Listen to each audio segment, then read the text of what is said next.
Lietaj, lietaj. Pre mňa je to osobná vec, chvála.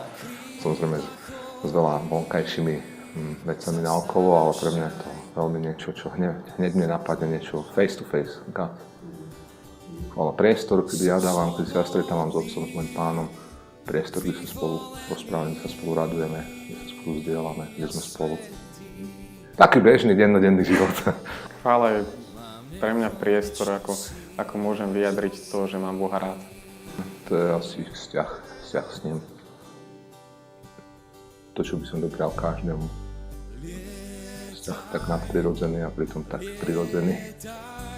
To je to, čo asi nevidia, možno necítia, ale čo zažijú.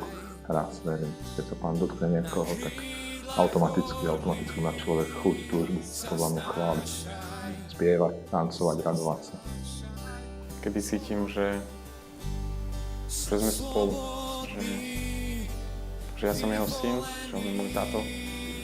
Tak Božia moc mi príde ako automaticky nejaký bočný produkt toho celého, ako niečo, čo je ovocím toho.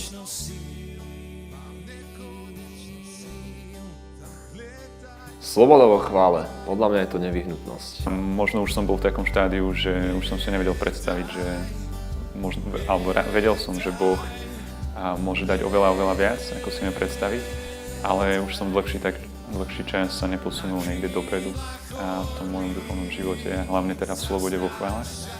A asi pred pol rokom sa ma Boh takým spôsobom dotkol, že zlomil moje strachy, moje falošné predstavy a zlomil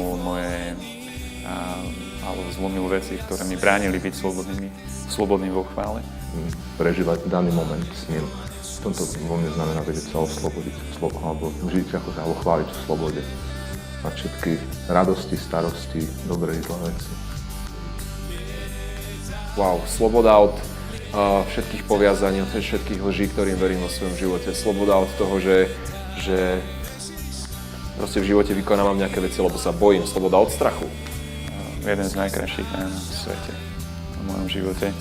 A bolo to niečo, čo ako keby v jednej sekunde Boh zlomil reťaze, Boh zlomil bariéry, steny, ktoré boli možno predo mnou.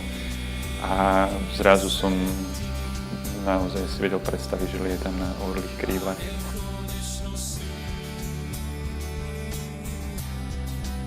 Ja si myslím, že to je v Otcovom srdci, že On sám volá svojich synov, dcéry, že On sám ich chce mať vo svojej prítomnosti. Je to niečo, čo je Bohu milé a čo sa Bohu páči.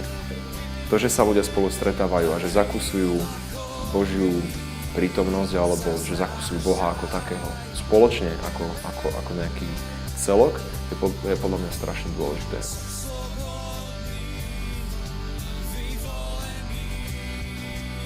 Ale passion by malo byť niečo, čo hýbe našimi srdcami, čo je niečo, čo nás spája ako kresťanov na považi a čo by malo prebudiť v nás nový život, novú evangelizáciu, nové Turice. A tak keď proste rozmýšľam nad celým týmto regiónom, nad Trenčínom, rozmýšľam nad tým podujatím Passion v Trenčíne, tak vôbec nemám pocit, že by sme sa snažili o niečo nemožné, ale mám pocit, že sa snažíme o niečo, čo Boh dávno chcel a že to je určitý štandard, ktorý nám on ponúka, aby sme žili. Tak vidím, že naozaj Boh, možno aj hlavne tento rok, prináša niečo nové, čo tu ešte nikdy nebolo na Slovensku.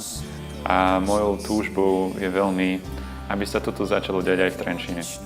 Verím, že Passion je miesto, kde ľudia, keď prídu, tak neodídu rovnakí.